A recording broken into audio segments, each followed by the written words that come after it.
And we're back. How's it going? So yeah, welcome back to the Luke Deckard Show. I am your host, Luke Deckard, and tonight we have Nick Obregon with us again. Crime writer extraordinaire, podcaster, all-around cool dude. And I'm excited because tonight we're following up from our Alien 3 dissection. During that conversation, we got talking about Prometheus and Alien Covenant. And it turns out we have a lot to say and a lot of opinions on these movies. And so I thought, hey, let's come back and discuss them because why not? So tonight's retro review is Prometheus and Alien Covenant. So Nick, welcome back. Thank you, sir. Thank you for having me. Pleasure. It's good to have you back. So Prometheus, Alien Covenant, Alien franchise. I guess we sort of discussed a little bit about our introduction to the Alien franchise in our previous episode, so I don't think we really need to go back into that. But I think it'd be fun to talk about your initial reaction to learning about Prometheus. It's news is coming out that Ridley Scott's doing an Alien prequel. What are your thoughts? I don't know when that would have been, but I do remember being like, whoa, that, like, because they're already doing like a lot of remakes by that point, and I remember being like, finally one that like actually sounds like it could be interesting, it could go somewhere. I was pumped for it. I was like, it's Ridley Scott, it's maybe an Alien prequel, it's going to explain stuff. I'm here for it. I'm so excited. Yeah. I think most people, right? I think so. Just saying hello to Biffer in the chat. Welcome, Biffer. I think it was weird. I think my sort of Alien experience, I came to love Alien and Aliens kind of after Prometheus. I had seen those first two films before Prometheus, but they weren't movies that I went back to on a regular basis for no real reason. I love them. I think they're terrific movies. There wasn't any like I didn't do it because I didn't like them. It's just for whatever reason.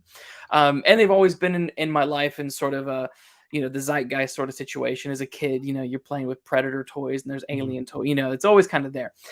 So Prometheus, I didn't have any sort of I didn't have a strong reaction when Prometheus was announced, but I did find it I was intrigued, for sure. I was intrigued, but I wasn't intrigued enough to go see it in cinema. Oh, wow. And I don't know if that could have been for a number of reasons at that time. 2012 was a very bizarre year in my life. I was moving from Manchester to London, doing a lot of trips back and forth. It was also there was a lot of stuff culturally going on in the UK. There was the Queen's Jubilee and all that kind of nonsense. So, it was also the year of the Avengers and Skyfall, I think, came out that same year. So it was a big time for all sorts of different movies and things like that. So I never saw it in cinema, but I did. I just went and purchased it almost the minute it came out on Blu-ray, because I thought, just get it. Why not? Let's see what the hype is, because what I remember is the Prometheus came out and there was this instant sort of backlash where people were like, oh, it sucks, or oh, it wasn't alien enough, blah, blah. And I was like, I found it interesting. I was like, well, I want to see what this is about. And the trailers looked good. The big white-headed dude looked creepy, and I was like, this looks pretty fun. And in terms of concept, I was like, well, I like this idea of this movie is going to eventually inform us about the origins of the xenomorph, right? Might not do it in this particular film, but it's like it's leading up to, and there was these talks of it'll be several films down the line before it would connect to Alien and all that kind of stuff. It's like, I was like, I like this.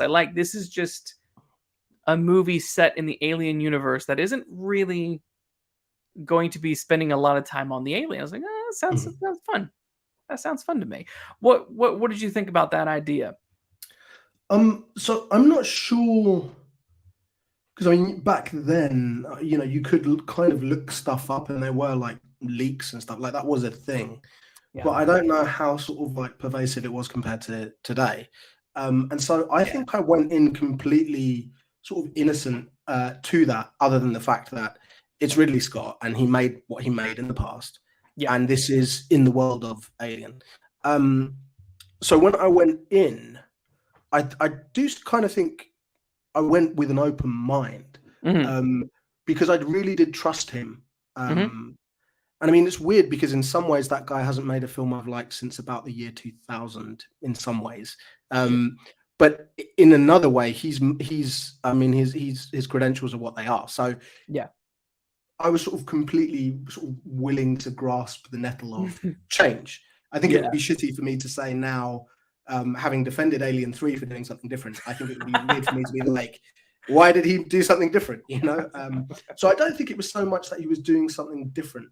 I think it was kind of more like, so for example, the opening, I think everybody can agree how like striking that is. So within the first couple of minutes, you're like, wow, right? It's sold, you know?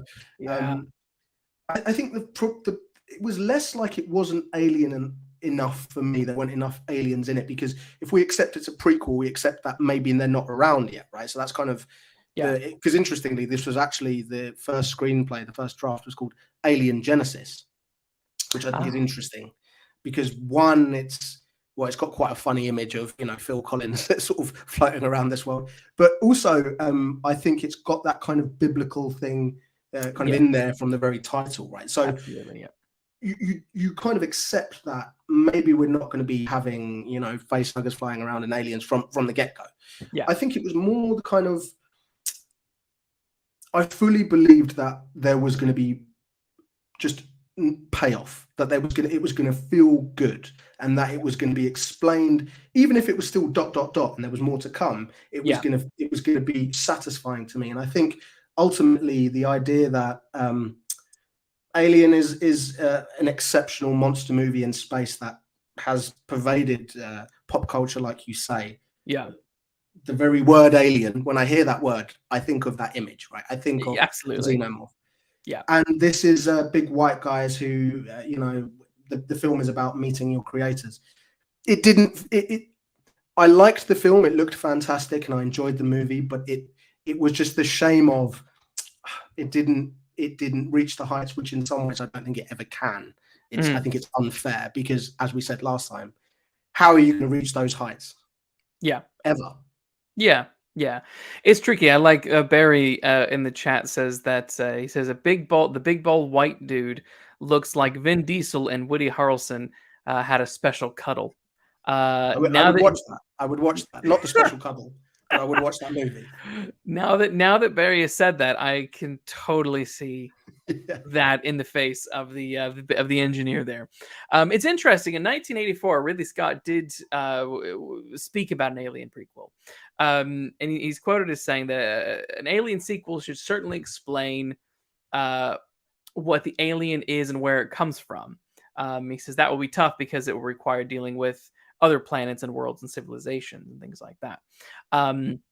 So I like the fact that even way back then he was already thinking about what you know, what he would do if he were to, you know, get the reins back and do another Alien movie and explore these origins of these xenomorphs, which I thought was quite fun, because he does go on to say later on in the Furious Gods, the Making Prometheus documentary, that particularly discussing the xenomorphs, he said that, you know, they really wrung it dry in those 4 films. And I think that was the thing we were sort of talking about when we were discussing Alien 3, is by Alien 3, it is really just rehashing Alien and Aliens. There's nothing really that new happening. There are some interesting things, like you know, you mentioned the women's choice and then the abortion topic and all that kind of stuff. There's some interesting things in there, but it's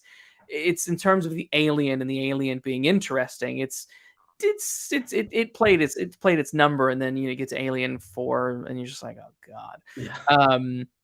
So it's interesting that even you know, Ridley Scott was like, I mean, it's boring, it's played out, what can you do?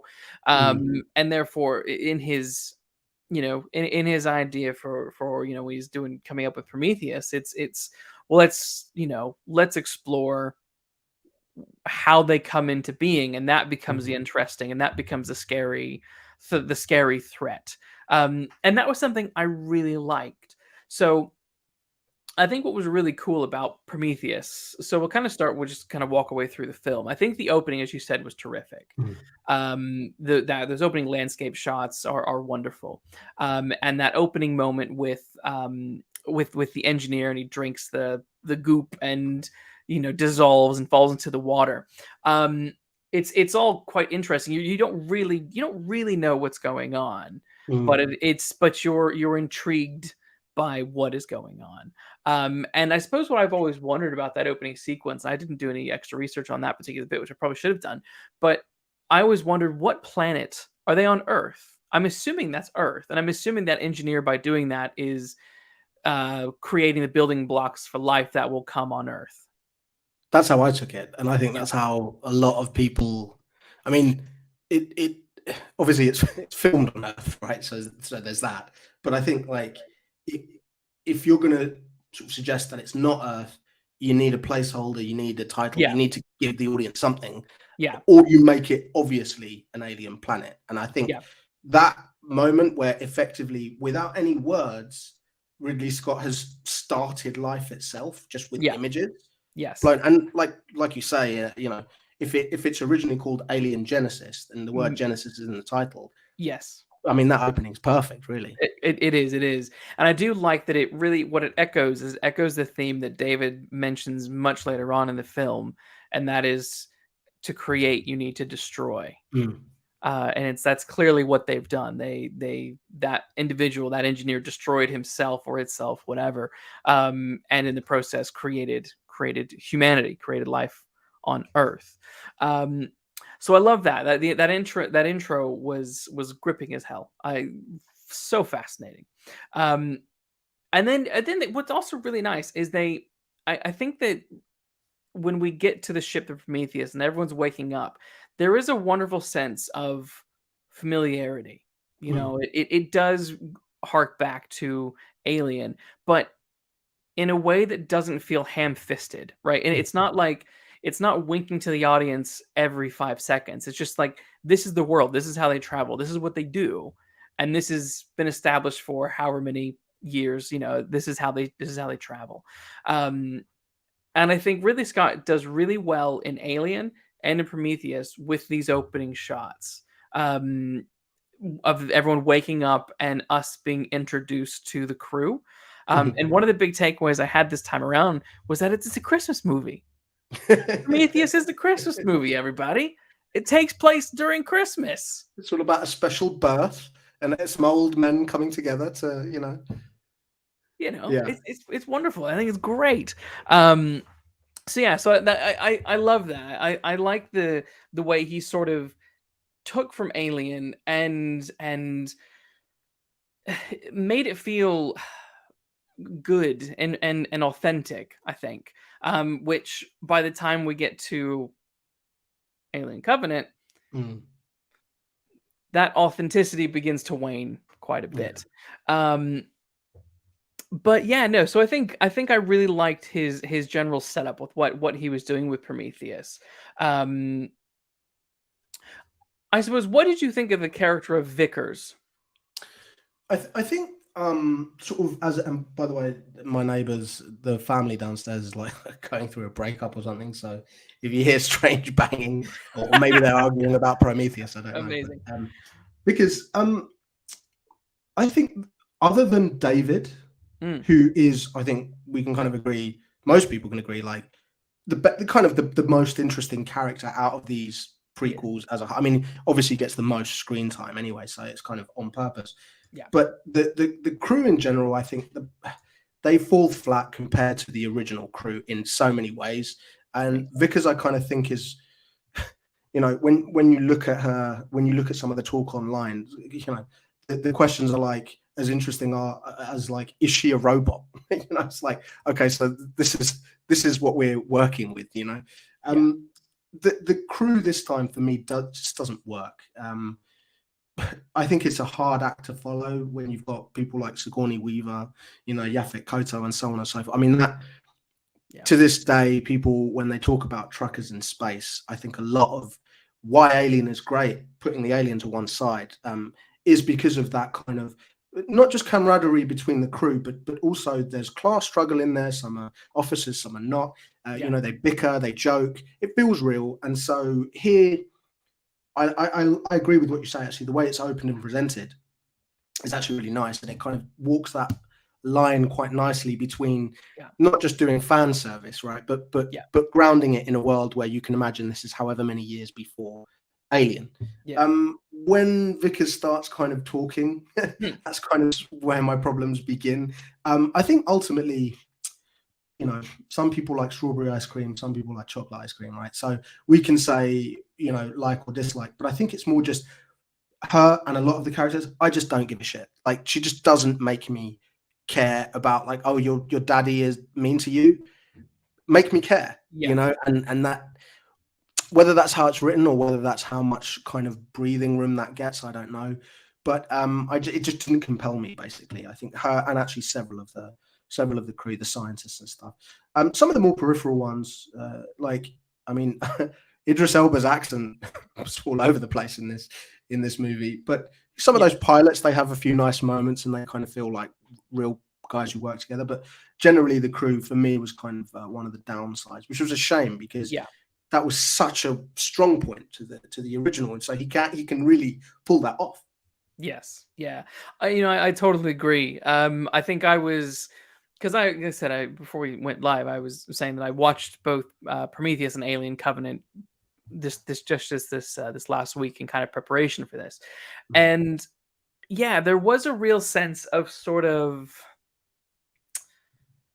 I like the establishing moment. I like when they all wake up, but once they start talking, then that's when you're like, well, some of this stuff is a little bit weird. For example, there's the character Fifield, played by Sean Harris, who's a great actor.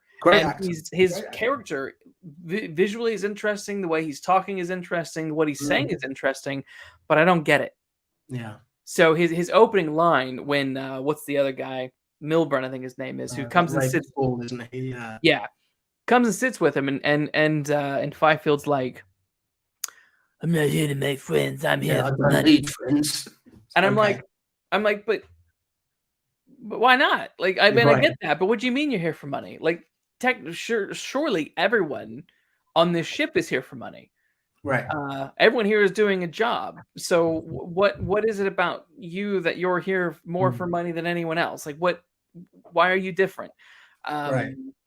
So but it's not either or, is it? You can be there for the job and also have a buddy at the same time. Right. So it was a strange thing for him to say because there was no rhyme or reason to it. It was just a thing that was said. And I was like, I think they could have done something a little bit more with that. I think when I think about the characters, I particularly, what's his face? Charlie, and Numi Rapace's partner, boyfriend, husband, whatever the heck he is. Is that Holloway? Holloway. That is Holloway. Yeah. Oh, because it's Charlie Holloway, isn't it? Yeah. He also, I was like, well, he's a little bit of depth to him, albeit shallow. But I was like, I think that was something else that they could have done something a little bit more with him as well. I kept wanting a little bit more understanding of him and Shaw's relationship. Yeah. And I think one example of that is once they land on the planet, they are entering the spaceship and they're looking around and they find the decapitated body of the engineer. They go back to the Prometheus. And he's just pissed off and drinking. Yeah. And he's getting drunk, man. I don't understand why there was no sort of. This is where it's like the concepts are become bigger and better than some of the execution, because it's like, I understand that you're all here looking for your creator, and I think that's a fascinating premise. And you've taken us to an interesting location, and we're seeing things that, okay, well, this ship looks like the ship from Alien and Aliens. Like, we've seen this ship before, guys. So this is interesting. Where's this going? And then we don't find an alien. We find big giant guy with his head chopped off. And and so I'm quite excited by all this stuff. But then when he's just sort of angry because they found a corpse, I'm like, you just found the corpse Right. of God, man. Right. And are you mad because it doesn't match up to what you thought it would be? Yeah. Or, like, I think, like you say, with him as a character, with several of them, kind of the most characterization he gets in parts is that, and then as a consequence being mean to David for being not human, right? Yes. And it just doesn't feel fair or earned, right? Like I don't have a problem with him being mean. Like we see Ripley do that, right? Yes. But we know why she does that. Yes. And so it feels really earned, and then it's a lovely arc at the end of that in Aliens where she then actually ends up trusting him. Yes. And this, it's just like, you're just being a dick, man. And that's frustrating when you don't really get why. Yes. And I think that's a shame. Like you say, you've just discovered, whether it's God or whether he's left or whether it's, a relic or whatever it is, it's something otherworldly, and you're a scientist, but you're drinking your sorrows away because it wasn't what you expected. Surely that's the point of science, right? It's weird, and I think that's where perhaps Ridley Scott was not thinking, was thinking more along the lines of everyone's probably seen Aliens and are making connections where maybe there could have been a bit more sort of not explanation in terms of exposition, but understanding why does Ripley not trust the synthetics, the robots, right? It's implied, I think, what, an alien or aliens, that they basically take care of themselves now, like they kind of construct themselves and enhance themselves. Well, we're not at that point yet in Prometheus, in this timeline. We're not there yet. So show us why we get there. Right. And David, he's a scientist, and he's talking to the first ever synthetic human who is, more powerful and more intelligent than a human could ever be. And he's a dick to him. It's like, I don't really, surely it will be the opposite. Surely you'd want to talk to him. You'd be interested. You'd want to push the buttons and see how far it can go. It's very strange. Yes. So Frank in the chat, Chief Brody Rules, says that Holloway was mad because it was another tomb. I think he wanted to find something alive or meaningful. I agree that's what he wanted, but he sure as heck found something meaningful. Yeah. But also, if he was wanting something alive, I feel like those initial disappointments should have been expressed, like, I mean, almost the minute they enter the building. They enter the building, and it's you can clearly tell that it's a unused, abandoned installation for however many hundreds or thousands of years. Right. So I think I completely agree with you, Frank. That is what his problem is. But it was sort of, I felt the way it was handled for him was just, he didn't have as much character as they could have given him to express that, and I think explore that in the film, because they were, I don't know, busy doing other things, busy making David do questionable things. Well, he specifically, if you wanted to find something alive for it to be meaningful, I think they could have had some other beat. You wouldn't even need to give it a lot of real estate, but just some kind of beat in there where it's clear that, there seems to be movement in there, or they seem to be transmit or whatever. So then he's like, oh my God, they're alive. They're alive, they're here. So then they're not. There's that payoff of disappointment. I know he does say, I think, to Shaw, we're going to meet our makers. But the idea that they would definitely be alive, why is it not important to you?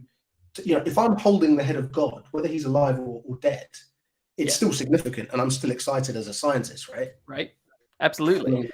Yeah. I think that was something that they definitely missed a trick by not exploring a little bit further. That could have added a little bit more meat to the story. Because again, fascinating, interesting philosophical conversations and themes are here. They're all over the place. But it's the way that the characters are interacting with them that I'm like, you're almost there. This is almost, and I know I'm being quite critical on Prometheus. I love Prometheus, and I'm being quite critical because it's almost there. Like, one more draft, with some good notes. Bam! This could have been. That's one of the questions I had for you there, Luke, because so Ridley Scott is at one end of this, and I think we can all kind of agree that maybe the studio is at the other end of this, and it makes sense, right? Like if I'm the studio and people love the Alien franchise, I'm like, give me more Alien franchise, right? And he's like, but I have ideas about this sad robot and about this planet which has created humans, and so they're like, let's meet in the middle, right? And I think, do you think that whether it's one more draft or 10 more drafts, he would ever be like, okay, I'll compromise? Do you think, I guess my question is, do you think as good a movie can be found in Prometheus, given that there's clearly compromise on the table, as say like Alien? No, I think so. I think so, and I think the reason why is because Prometheus came out at a time where, yes, we were getting.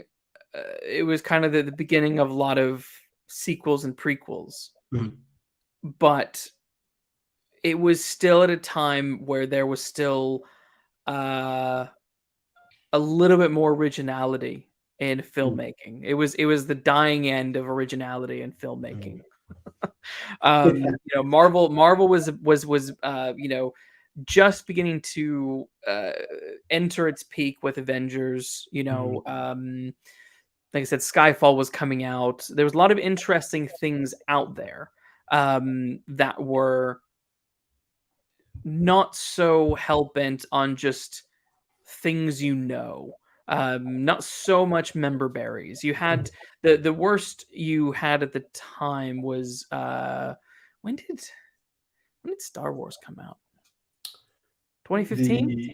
Yeah, I think it would have been around then. Yeah. So we didn't even have a new Star Wars movie at that time. No, because I saw that in America. So I think it's like 2015, 2016. Yeah. The I think the most we had was Star Trek Into Darkness, maybe. Yeah.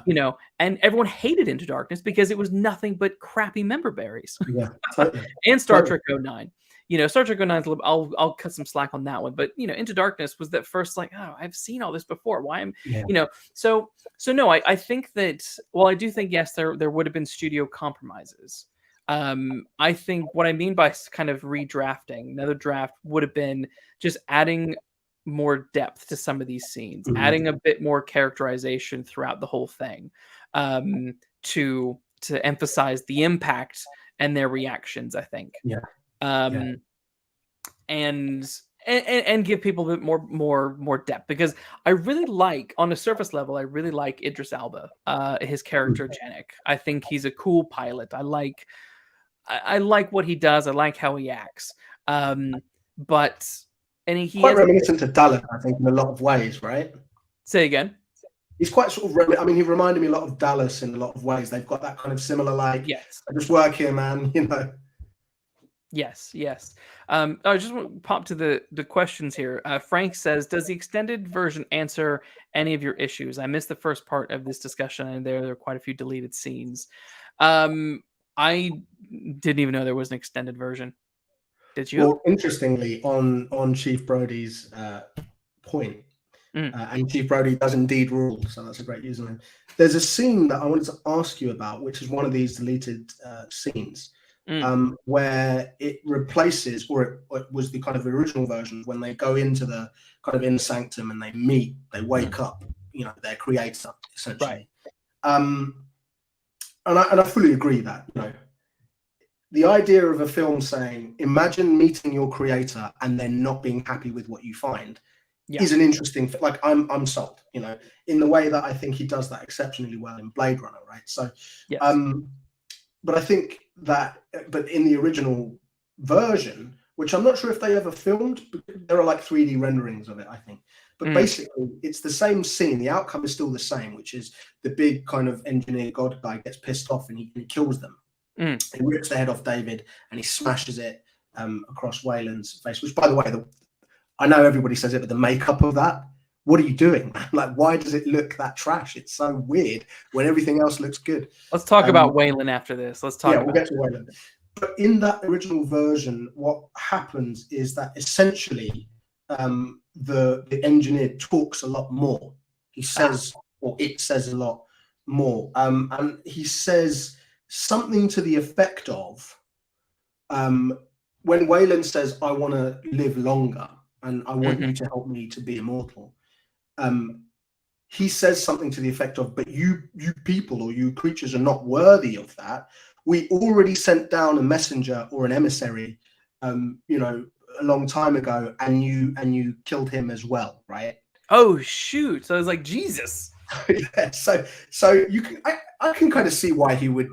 It's kind of a bit on the nose, but I thought that was interesting.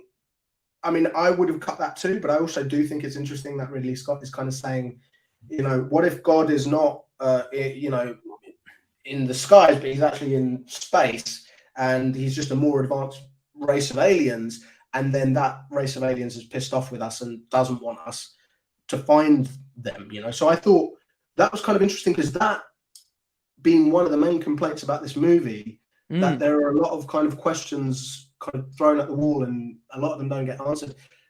It seems like in original drafts they were answering these questions. I love that. I'm not going to lie. I wish I should have sat and watched the deleted scenes. Now, because what was interesting is, as I was taking notes this time around, this is as we learn later in the film, it's a military installation. They're creating bioweapons, and that's kind of where the origins of the alien, the xenomorph, are rooted in, or in this bioengineering stuff that these humans come across, and they kick stuff off that will eventually lead to the xenomorph. And so what I found interesting thinking about that, but then thinking about the opening of the movie, is like, well, the opening of the movie is one of these engineers destroying himself to create life. And I did sort of speculate and think of along the lines of, were the engineers in their creation of humanity, were they creating a weapon? Was humanity some sort of weapon that was actually worse than anything that they've actually created? We are the black goo ourselves. Yeah. So that's interesting. That was in the deleted scenes. Because then I do also like that concept of, well, you're not worthy. We actually I like this idea of sending the emissary, sending this, hinting at Jesus, but you just killed him the minute he got there. Right. I find that also very interesting.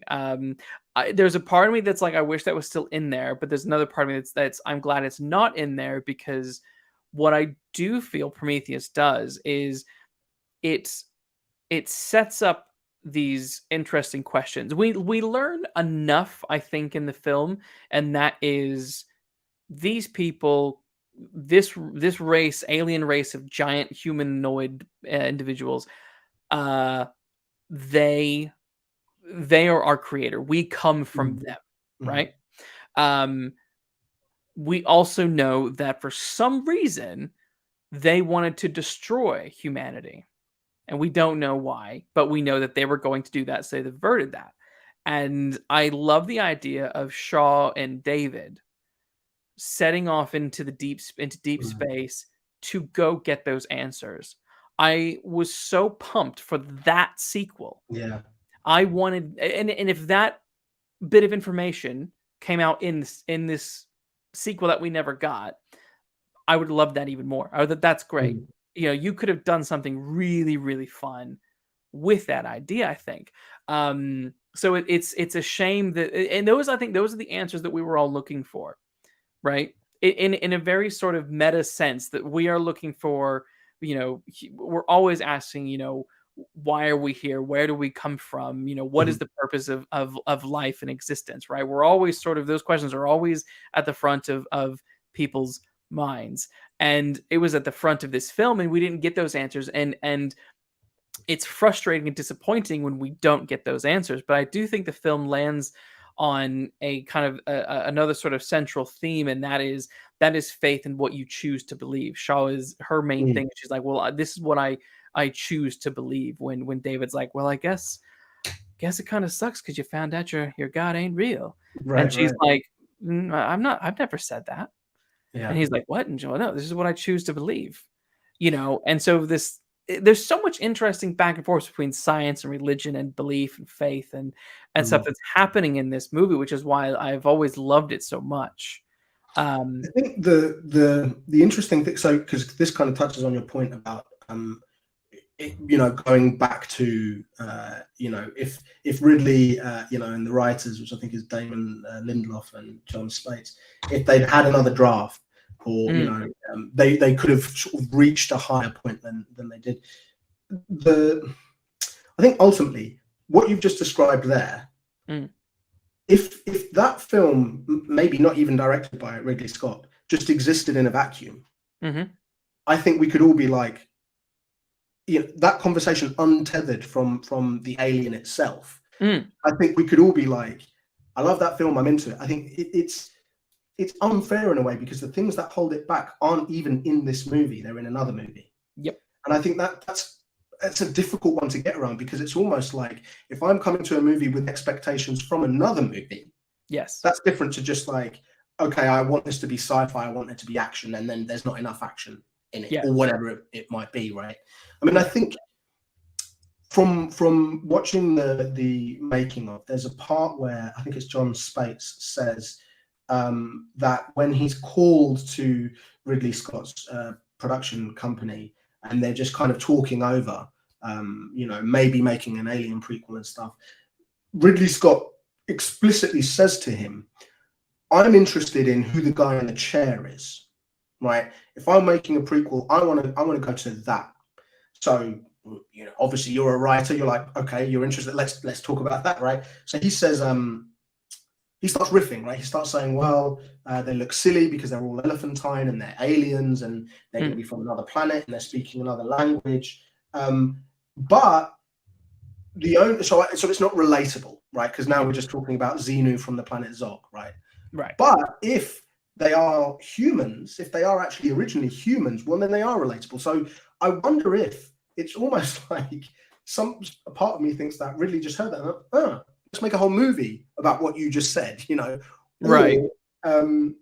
Because I think that's kind of the central problem there. It's like everything you've described in that movie, especially like the best case scenario version of Prometheus, I think it could have been a great movie if it's kind of untethered from where it's come from originally, because what you're kind of left with is, well, this is how we reach a perfect monster movie in space.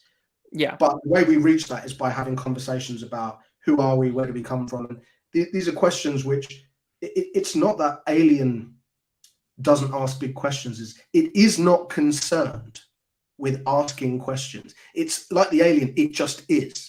And I think there is such a perfection to that, which it's almost silly to expect people could have ever come to this, movie, to the cinema, without that in the back of their mind. It's almost like, I get why he wanted to reach for this, and like I say up top, I 100% love the fact that he tried something new and that he tried to take it in a new direction. But it's almost silly to expect the public to have gone to the movie and gone, all right, what else you got? Okay, don't worry about it. It just never was going to happen. At least I don't think we were ever going to reach that. It's complicated, because I sort of agree, but at the same time, like I said, it's a shame that the alienness is what holds this film back. Because what I really do enjoy about Prometheus is the fact that it's not really dwelling too much on the alienness. Right. I enjoy the visual references. I enjoy that the black goo from those canisters goes into the mud. The worms become a sort of proto face hugger thing that then ingest into the guy what's his 5 field, and you have the kind of your creepiness going on there. Like I enjoyed all that sort of bits, the sort of, we're almost there. You're almost almost getting a face hug. You're almost getting this, not quite, but it's interesting. Like, oh, okay. And it's almost like on one level, it's like I think Ridley Scott is sort of making this film for a more intelligent audience. Sure, for sure. And as we've seen over the past 15 years, audiences are generally stupid as hell now. Yeah. On And the other way. since stories are spoon fed to Yeah. the viewer. Whereas for me, I was interested in and seeing like, okay, well, this is going to eventually be this. And it's be fun to see how it gets to that point. But for right now, this is what it is. And I'm fine with that. I think that's Mhm. actually, I think that's really cool. So yeah, so it does but you're right at the same time in that, you know, the audience went in being like, well, where's the xenomorph? I Totally. want the Totally. xenomorph. And it's Yeah. like, why? You've had 4 films of that stupid Yeah. thing, you Because know? the reason is because they thought this one would be the good one. Yes. You Yes. know, and I think, you know, that's why, I mean, look, I've got it written down here. So John Spates, when he was talking about the writing process, when he gets given the gig, so this is first draft where it's still called Alien Genesis. Mhm. And then, of course, it ends up not being called that. It gets called something else. The word alien goes, quote, the farther we push into the development of the story, the bigger the engineers got and the more marginalized the original monster became, until that monster became a footnote in a larger story about humanity meeting its makers. So he's admitting right there, this started off as an alien movie and then it wasn't an alien movie. And I think that's, so why is it an alien movie then? And then the answer is, well, it's because it's not. Yeah. And I think that's the kind of central problem here, is that if it's not an alien movie, then I think I could say it's a great movie and I loved it. I mean, there are plot-wise, there are a lot of dumb things happening, but plot could have been like fixed very easily, frankly. Yes. That to one side. The way it looks, you know, the themes, all of that, fantastic. But what he's basically said is we had to shoehorn the big thing in, because for us it wasn't the big thing. And I think that's the problem, is you're trying to convince the public that forget this iconic image, which, like we say, right, like something about the xenomorph entered into pop culture. You know, something about whether it's the design or its life process or the movie, whatever it is, it's still like, you know, 45 years down the track, it's still there in a way where I don't think these big white engineers will be, right? I don't think they chime with most Sadly, people. no. Sadly, no. But then it's kind of just like, if only he'd said, you know what, let's not make a movie about the aliens then. It can be in the same universe, but let's make it clear that there is no alien connection. And I think, sadly, Fox would have said, no way. We want them to go see it. Probably, yeah. You know? And I think that's the real shame there. Because I bet you Ridley would have said, let's make a new one then. Let's not do that. You know what I mean? I just think it's a real shame. Because it's what could have been, basically. Yes, yeah. Chief Brody Rules in the comments says that from the looks of it, Fox was only interested in doing another Alien only if Ridley came back. Ridley came back with a script available and had different ideas. You know, says that Lindelof probably worked off of those. But Frank also mentions that the audience was going to expect Alien because apparently the teaser, which I haven't seen in 10 years, is apparently a remake of the Alien teaser. Now, I do have to speculate if Prometheus had repositioned its marketing, could it have worked better? If it was more clear that this is not Alien the prequel, but this is the world of Alien, could that have won audiences over more? Because then the expectations of there being an alien are gone, but you know, he's introducing a new threat, a new monster that we can, you know, get behind. And you know, you could even tease that, you know, maybe 4 films down the line, we might get to the alien. We might get an explanation for the alien to kind of temper expectations. So yeah, is this the expectations get out of hand so that people it's want to go probably, see it? Yeah, for sure, it's you know, in a weird way, kind of what happens with Alien 3 to some degree, which is, I mean, number one, there's Alien 1 and 2 set the bar way high, so that's never in your favor when you're Yeah. making a new movie. Number two, there are always going to be people who go, oh, this is trash, right? Because it's not as good as Alien. That's on the table, no matter what the movie ends up being. But probably had they tempered the marketing or made it clear that this is a new thing that maybe lives in the same world as the xenomorph, maybe that I think would have helped, because I think at the end of the day, people who have kids to feed and a mortgage to pay, they're not going to say, for the sanctity of art, let's be honest about what this movie. They're going to want to rope people in, even if it means tricking them into thinking it's going to be more xenomorphy than it really is, right? Yeah. So we can kind of. I think the thing about the writing of it is that I think it would probably be very hard in Hollywood. I mean, my experiences working in Hollywood are very slight, right? I've only kind of written one screenplay across a couple of weeks, so it's not like I'm coming at this with any authority, but I do know what it's like to be in a room with men who are established and you are not, and they say, I'm interested in X. Come up with an idea for X, and so you come up with an idea for X, even if as a writer you think it should be Y. Yeah. So I think that, like, there's another quote here, which is Ridley Scott himself says in the making of, what I do is I lob in milestones into the script. For example, these are set pieces that I want to see. When the spaceship hits the other one, guess what? It doesn't crash. It actually rolls and rolls like a frisbee. And I'm imagining the screenwriter there going, right, shit, okay.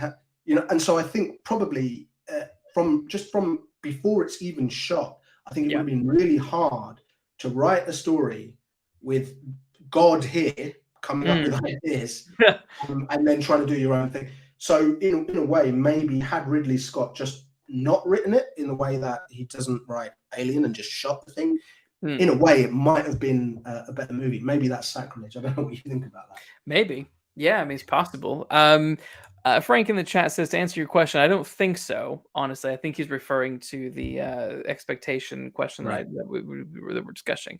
He says, example, Halloween Ends is the end of the 2018 trilogy, but fans are saying it as the end of the entire franchise. Well, frankly, it should be the end of the entire franchise. No, I see what you're saying. I mean, I mean, I don't know. I feel the Alien franchise and like the Halloween franchise are two very different things. Yes, they have their central monster, Michael Myers, and the xenomorph, but because the xenomorph isn't the same creature every time, it's a new incarnation of it. Doing something within that world, I think could have worked. I think possibly they could have tailored their marketing a little bit better to be like, this is set in this world. Let's just go with it. I think you're really right about what you say about the Ridley Scott not. He doesn't want you to just enjoy this movie on a surface level. Yeah, he wants you to come to this with your thinking cap on. And I mean, I know it's the same point over and over again, but if you see Alien, I think it's the inverse, where it's a very simple movie, really. Guy goes down to a planet, comes back infected, everybody now has to run for their lives. Yeah. The simplicity of that kind of invites video essays and invites commentary and think pieces and the rest of it in a way where I don't think Prometheus does. Like, even if you just go on YouTube and type in, Prometheus video essay, there are a lot fewer of them. Sure, it's because people don't think it's as good a movie and it's not been around as long and the rest of it. But I kind of think I like the fact in a way that he is inviting us to watch his movie more than just on a surface level, A, B, C. Yeah. I think the problem is that a lot of people probably don't want that. They probably didn't want that. So even if Alien or no Alien, even if Engineers or no Engineers, I think just the complete tone of, in the first 5 minutes, okay, we've got the incredible opening. And now we're seeing a robot who's playing, Wagner on the piano, and there are all these cultural references. And it's, I don't know. I think within 5 minutes here, some people, I think unfairly, say this is kind of Ridley Scott's, Phantom Menace moment, where we're watching a Star Wars movie. Why the hell are we talking about a trade blockade and tax problems. And do you know what I mean? Which I think that is unfair, but I can.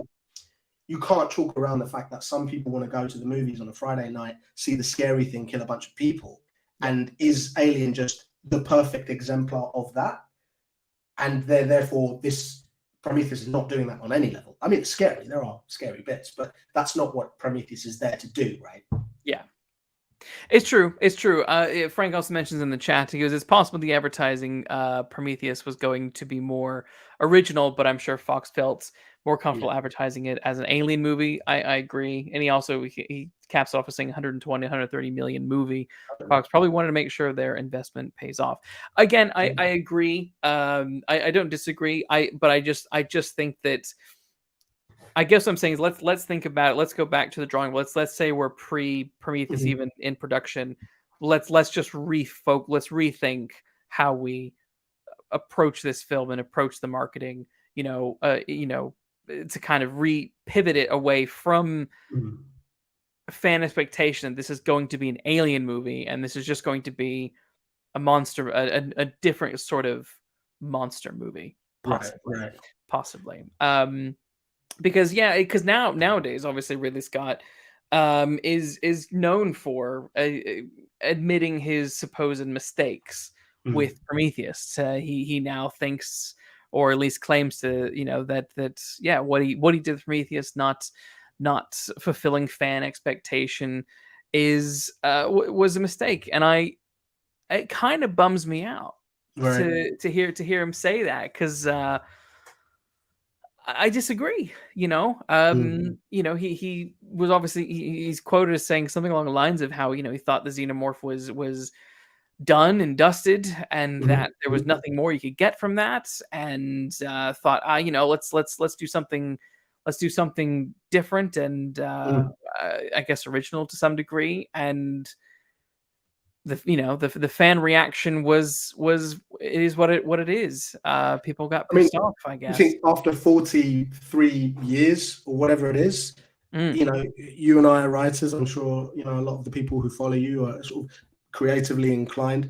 Imagine having one story follow you for 40 plus years. I mean, the idea of going back and just writing another version of that 4 decades down the track, of course he wanted to do something grander and larger and asking bigger questions, especially when he's made movies that do that. I mean, there's a really terrible movie, Exodus. I don't know if you've seen that.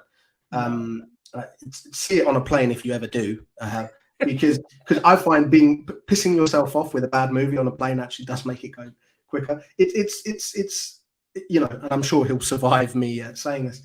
It's terrible, and to the point where you think, how is it possible that you have made such a bad thing? Because it's basically asking all these big questions, in the story about Moses and the rest of it. And you kind of go like, well, there's only a couple of years between that movie and Prometheus. And it really, watching that weirdly did put kind of Prometheus into perspective for me, because when I came back to Prometheus for this, in a lot of ways, I enjoyed it kind of the most this time round, when I was seeking to be most critical of it. I don't know if that sort of makes any sense, but I think the big takeaway there is like, of course he wants to do a bigger movie asking deeper questions 43 years down the track, where basically, whether he likes it or not, he's going back to the Nostromo and Ripley and whether he likes it or not, he's not stupid. He knows what expectations are. And I agree with you. I do think it's kind of a shame that he's like, all right, let me try and get this right. Let me do this again. Let me kind of retrofit the mistakes, which, let's be honest, he's retrofitting them in a worse movie than the interesting questions he's actually asking in Prometheus with Alien Covenant. Yes, which I think that's probably a good time to move into Alien Covenant now. So I think to kind of cap off Prometheus, I love the movie. I think it's not a great movie, but it is a good movie. Where is it in your Alien ranking? It would be the third. So Aliens. Yep. Prometheus. And then Prometheus. Yeah. I like Alien more than I like Aliens. So I literally am in chronological order of release. I really I don't ever think about Alien 3 and Alien 4. Right. And out of those two, Out of those two, where do they sit? yeah. Honestly, it would probably be the same. It would probably be Alien 3 and then Alien 4. There was just something so stupid about it. It's more stupid about Alien Resurrection than Alien 3. It was just it was so dumb. Yeah, I don't even think that'll make it to a retro review. Alien 4. I have to have a lot of alcohol for that one. Yeah. Because Maybe for Halloween, because of how scary it is, just going back to yes, seriously. Although Frank says that he loves Alien 4. It's pure 90s. It is. There's some interesting moments. There's a new book out. I can't remember the author's name. So an author's written a book about what's the name? Velasquez? Oh yeah. Yeah. Oh, Vasquez. That's it. Yes, Vasquez. Yeah. There's a new book out about her. So it's getting a lot of attention from the sci-fi book community. You were an asshole, Gorman. Yeah. Yeah, so Alien Covenant. We have this beautiful shot at the end where Elizabeth Shaw in Prometheus is, you know what? Don't come to this planet. It's a bad idea. Don't come looking for me because I'm going to go get answers. And as we mentioned earlier, I was so desperate for that movie. I was so desperate I loved Noomi Rapace. I loved the character of Shaw for the most part. I thought she's a good addition to the alien world. She's a very good protagonist who I got behind, right? And so I was like, yeah, I wanted to see what her and David go and do next because David did some weird things in Prometheus. So it was a couple more things about Prometheus, actually. He did some weird things in that I don't really understand. This is where the script kind of lets itself down in Prometheus. It didn't really make sense for David to be doing a lot of the things that he was doing. Why did he take the canister? Why did he put the goop in Holloway's drink? Like, what was his ultimate purpose? He seemed to have foreknowledge that no one else had, and I don't know why. Maybe because he was doing a lot of studying, maybe he was doing a lot of research, maybe because he's a supercomputer, maybe he figured something out that the humans hadn't figured out, and so that's why he was doing some of these things. The problem is that the script never addresses, the story never addresses it. So you're the theory is that he's doing the kind of secret bidding of Wayland, who's still like in hypersleep, which I think is why he puts on the weird like helmet thing to like talk to him, right? Yes. But like you say, that still leads to the problem of, okay, so then how does Wayland know that by putting the thing in the drink, it's going to infect the guy, the worm's going to come out of his eye, he's going to turn into a zombie? Like, how does he know that then? Yes. Like, surely he knows even less than you. Right. So those are the big problems with Prometheus. And in the end when Janet comes in and he's like, this place is a military installation. Well, the audience knows that, but you've been in the ship the whole time. Like, how do you know that, sir? Yeah. So one of the things I noticed, which I never noticed before, if there's a line where one of the scientists says their DNA is of the engineers is 100% identical to ours. Well, then if that's true, they're not our creators; they are human, right? If our DNA is 100% identical, then they're just humans. So now what we're saying is actually they're just way more advanced humans. Okay, so why are they like 9 foot tall and like see through? And it was one of those lines, like you say, where you're like, why did you put that in there, man? Like that. Now it's just 10 more questions I didn't need. Yes. So all that I found, it was very frustrating from time to time, for sure. And again, there were things that a sequel could have ironed out. A good sequel could have ironed out, but unfortunately, everyone kicked up a fuss over Prometheus because there wasn't a flippin' xenomorph in it. So what does Ridley Scott feel that he has to do next? He has to put Alien in the title of the next film. Alien comes into the title, Xenomorph comes back, Facehuggers come back, the whole shebang is back for Alien Covenant. And boy, Alien Covenant is just terrible. Yeah, where does that one sit in your ranking? I would put Alien Covenant dead last. I really Really? would.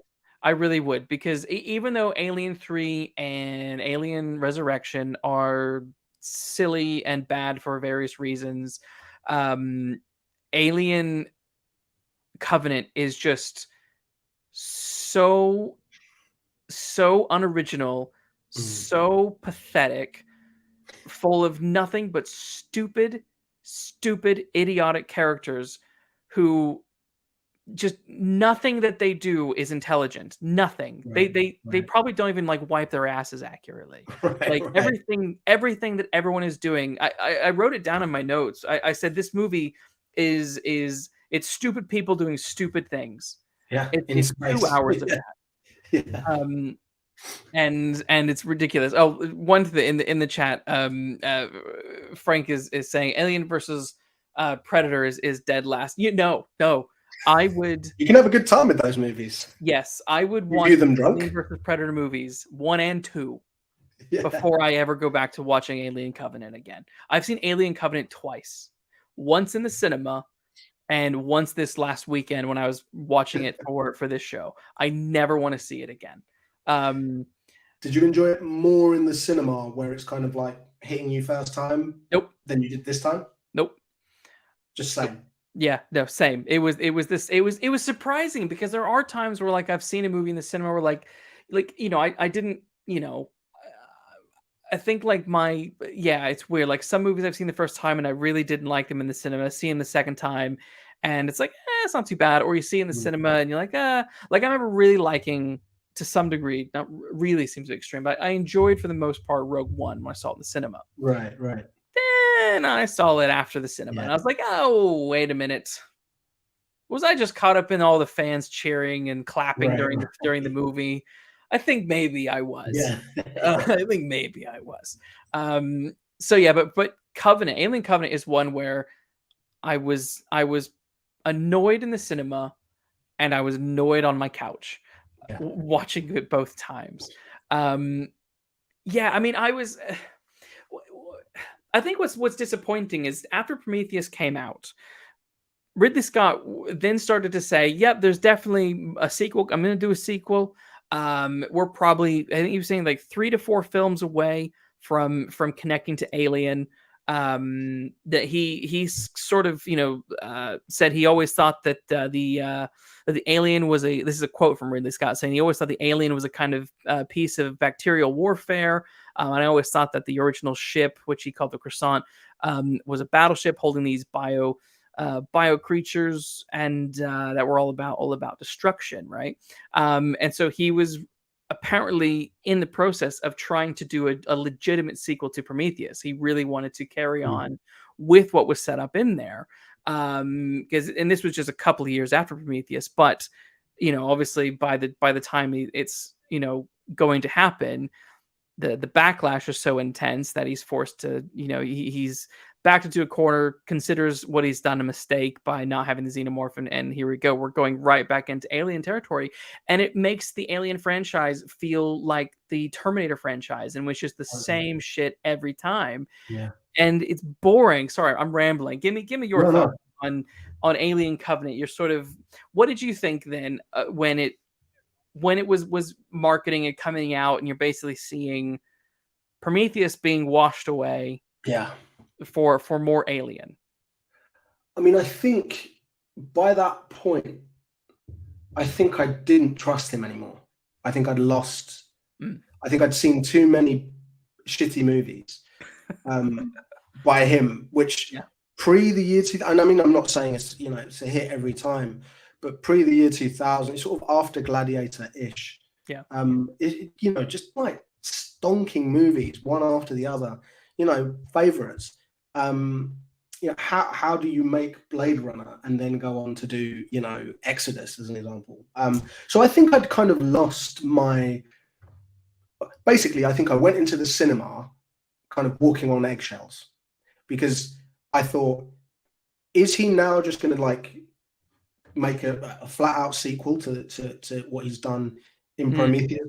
or is there going to be some change? And I think I'd read about some stuff being fixed, and that just filled me with dread, because I was like, once you poke your finger in the dam and you have to poke another one and the rest of it, you reach a point where you just have to say, no, this is just going to be bad going in. So I think, going in, I thought in the first sort of 5-10 minutes, things I did like. I liked the idea of this kind of arc, this kind of settler ship with the couples. I thought, all right, well, that's kind of interesting. He's called it Covenant. So I was already a bit wary, because I was like, are we just going to do like Bible, religious imagery stuff again? Is that, but then it's like, no, this does feel a lot more alien-y from the get-go. Obviously you've still got, well, Walter there, but basically the same, one of the characters, he's kind of there, well, at least to look at. I think within the first kind of 10 minutes, my reaction was, I think this is bad, in a way where I didn't feel that watching Prometheus. I think with Prometheus, there were parts where I was unsure. There were things I didn't like, but broadly, I thought, I enjoy this movie. I just have questions. Yes. And I think here, quite early on, I thought, this is bad. Yes. And if you, for example, again, you start with the cast, which we spoke about with Prometheus. I mean, here, you compare this to Alien, even if you compare it to Prometheus. I mean, Noomi Rapace, or Rapace, however you say her name, I think she's interesting because she kind of, she's different, obviously, in many ways to Sigourney Weaver, but there is kind of a kind of shared spirit. There's kind of like an energy there, which did kind of remind me of Ripley in a lot of ways. This kind of vulnerability kind of conflicting with this inner strength. With Daniels, and because the setup is early on, a bunch of people, lose their significant others. It's like, okay, so now a bunch of our main characters are grieving because they've just lost their life partner who they've gone into space with, right? Yeah. But then that's just like never really paid off. Like, you just lost your we're husband. Not grieving. No, because why do we care? Okay, I don't care, but you should now care to make me seem like I should care, right? Yeah. And there's just not any of that done. And like you say, stupid people doing stupid things in space. That's pretty much it. I mean, I think, very short list. I like the kind of premise, just taken in isolation, of couples in space setting up a new planet. There's a kind of interesting kind of arc-like, so that by itself. I like the way it looks. A lot of it looks great. That's rarely a problem. Rarely a problem with him. And I like the idea of being like, oh, weird message in space. I mean, it's kind of retreading some similar ground. But tell me more. By the time we work out as John Denver, I'm out. Yeah. Like, oh, weird, huh? No, it's not weird. It's naff. This is naff. Yeah. I don't know. So first 15 minutes, I'm kind of already like, oh, I think it's bad. And it's kind of like going on a date. If you think it's bad within 15 minutes, it's unlikely an hour later to be like, oh, it turns out this is really fun. It tends to just kind of stay on the downhill course. Yeah, I agree. I think that, I mean, as you're saying, that opening bit with Daniels and losing her partner, James Franco. Why in the world was James Franco in this movie? It's so stupid. It was, at no point did I feel connected. And as we were, kind of complaining about various logic gaps in Prometheus, they were the logic gaps in Prometheus you could step over. Here you're falling into a canyon. Totally. Like you have the new captain who takes over, Captain Orem. Orem, yeah. Who's stuttery and unsure of himself, and I think the actor does a good job of that. I think he's good in that role. Of kind of being like, he's upset. He says to his wife, like, I gave them a direct order not to have a burial, and now they're having and you're like, he's doing a good job as an actor of being like, you're a dick, man, right? But like, you're like, okay, we're going to stop the story for the captain to be like, I'm mad because these people wanted to bury their husband. Like, what? It didn't make sense. But also the fact that very early on, the minute he becomes captain, he's basically saying that he's doing it because he is a religious person, right? but then goes on to say that you can't be religious and in command, or otherwise you're considered a lunatic. But you're second in goddamn command, Right. sir. And now you are in command. So obviously what you're saying makes no sense because Yeah. you're the number 2 on this ship. Right. And you're He's now number 1. and you're an individual with faith. So you they clearly don't think you're a lunatic. Right. Right. And it felt like I did feel like this whole time there's this where Prometheus, I think, was successful in its questions about existence and where do we come from and what do we believe and all that kind of stuff. This was just hammering in, like, it felt like cheap televangelist faith to me, Yeah, where it's right. like these characters are always talking about faith, always talking about, what they believe. And I'm just like, I don't believe any of you. Like, Right. you're just saying these things. You're just saying platitudes and vague truisms. And it's like, just stop it. Stop it. And again, like as I was saying, doing stupid things. Like they go to the planet. Fine. I'm fine with them checking out the distress call. That fine, whatever. But why do you go to a planet, an alien planet, without putting on a stupid spacesuit? Right. I don't care if the air is breathable. It's but it's breathable, but okay, but that's like saying I can cross the street and it's possible I don't get hit by a car. Right? Sure, it's possible, but right? I'm still going to look both ways. Exactly.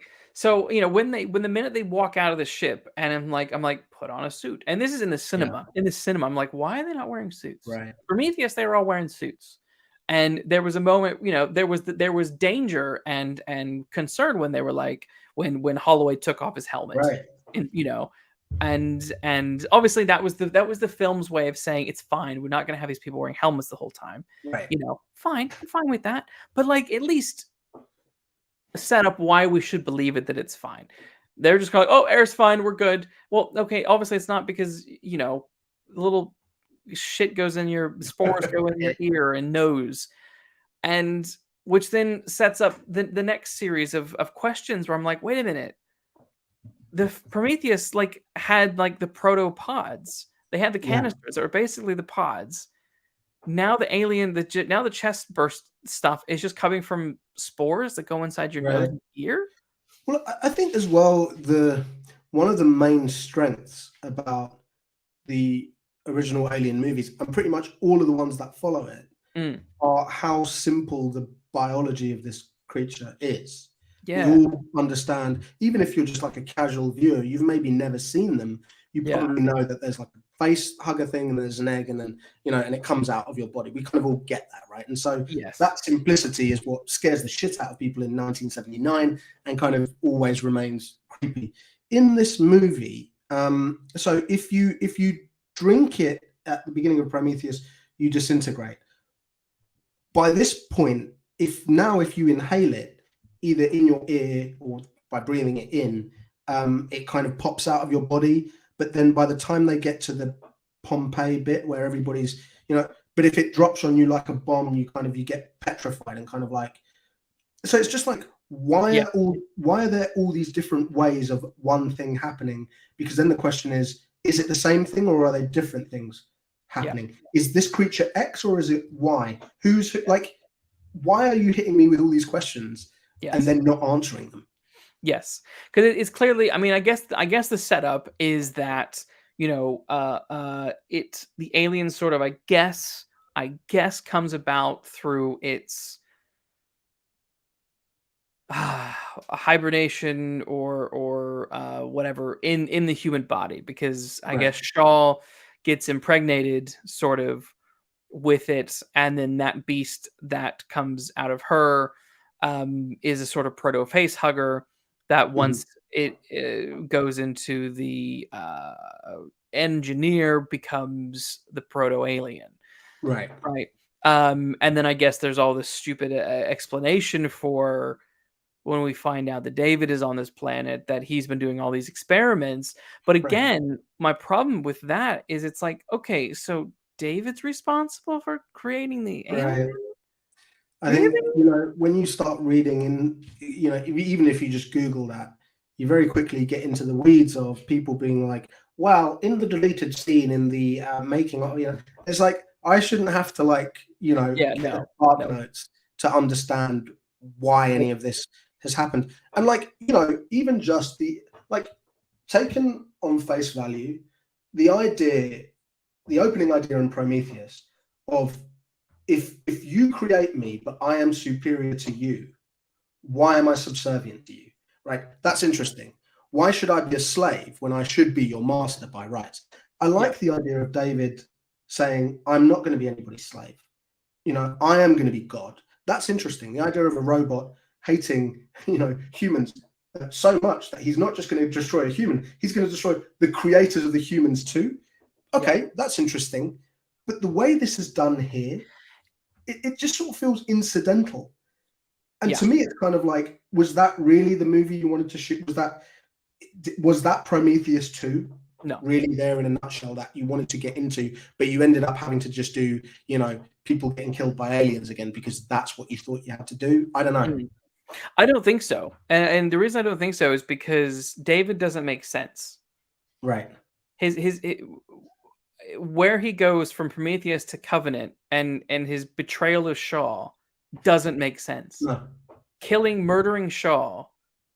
Why did you do that? Right. You know, I can only assume that Numi Rapace read the script and was like, Yeah, I'm out. uh-uh, Yeah. because she is nothing but a corpse in this movie. Yeah. She's advertised as being in it. She's got like one scene where she's a hologram and then she's lying on a table dead. You know, she has nothing to do with this movie, and I'm like, wow, like She you gets were the the driving Hicks force of that treatment in last Alien film. 3. Say again. She gets the Hicks treatment in Alien 3. Yes, no, she does. Oh my god, yes, she does. I mean, you know, crikey, yeah. So to me, when I saw that she wasn't going to be in it, that was the first warning sign. I'm like, Mm. oh, your main character, the Mm. person we're meant to be following on this grand adventure to find our maker, isn't going to be in this movie. Oh, that's not a good sign. Especially because, like you say, the ending of the movie, where it really does set up this kind of like this almost like Adam and Eve type scenario where, you know, now they have grasped the kind of the apple of discovery. Right now, together, this man and this woman are gonna find out what they shouldn't be allowed to find out. That's interesting, but we don't, like you said, we don't get that, because then the question is, like, for example, I'm yet to hear a convincing argument one way or the other. Is this the homeworld of the engineers? Yes or no? The fact it's still up for debate. Why is it Yep. up for debate? Yeah, because they don't look like the engineers fully. They don't. When they go there, they look a little different. They do. They also aren't The way they giants. They're look also up. not giants. Right. Right. Well, also the way they look up. So when David comes over with the ship and kind of drops all the pods on them or Yes. whatever, they all kind of look up as if it's, oh, the gods has. Do you know what I mean? There's this kind Yes, of they like, do. Yes. like looking up at the eclipse type thing. And if Yes. they were engineers, then you kind of think, well, why would they be They'd be reacting? confused. Yeah. And Right. also the thing, you know, like people online call it Naboo, and it kind of does look a bit like that. You know, it doesn't really look I mean, hey, like, what do I know? But if you look at their spacecraft, it doesn't kind of chime with what the No. buildings look like. No, I completely agree. I mean, there was, I've wanted that I wanted that the first time I saw. I was like, wait, is this the engineer planet? And then when I watched this Yeah. last time, I was like, wait a minute, these people don't look like the engineers, and the No. bodies on the ground are human-sized bodies. And the engineers are Right. giants. What's going on here? Where Yeah. in the hell are we? This doesn't make any sense. So yeah, no, God, it was annoying. Just a couple of things in the chat. Frank says early on, Scott stated the film would feature no xenomorphs. I believe referring to Prometheus, as he wanted to phase out the xenomorph to focus on David 8, whose AI is the new alien life form. And adds that Scott later contradicted made contradictory statements confirming that Xenomorph's presence in the film mainly due to feedback from Prometheus. Okay, referring to Covenant there. Yeah, I mean, there's definitely a sense that Prometheus wants to explore that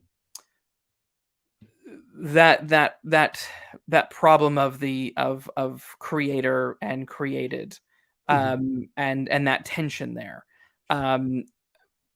Covenant doesn't really take that further. It just becomes ridiculous. Very Bond villainy. Yeah, like, why does David want to create all of these monsters? Why does David hate all humans? David says that he loves Shaw, or loved Shaw. You know, like, she was always nice to him. Like, she was never mean to him in the way that like Holloway was. And in fact, none of the people were mean to him except for Holloway and Vickers. That's it. Right. Everyone else and she was kind of jealous of him as well, right? She was mean to him because my daddy loves you more than he loves me. So even that kind of makes sense. I think with him, it's very weird because on the one hand, as far as the kind of characters go, he's kind of the most interesting one in both of them, right? Like, I like the actor, but Daniels in this is quite sort of like milquetoast, right? It doesn't. Whereas he just kind of outshines everything in it, right? And of course he does, because he's playing this kind of evil, almost like camp kind of, role. I like the fact that he's kind of making mistakes by now. Like, at one point, Walter corrects him, and he just has misquoted something. So the kind of the implication that he's been out there so long in his own mind, he's kind of starting to lose it. But I don't know, the idea that, as Chief Brody says, the idea that he's going to out-villain the alien, I don't know. I mean, it's an interesting idea, but the idea, the concept that we as the viewing public would accept in a movie with aliens, that the true villain is David, conceptually that might be a thing, but, I don't know. Why, as you say, why does he hate humans?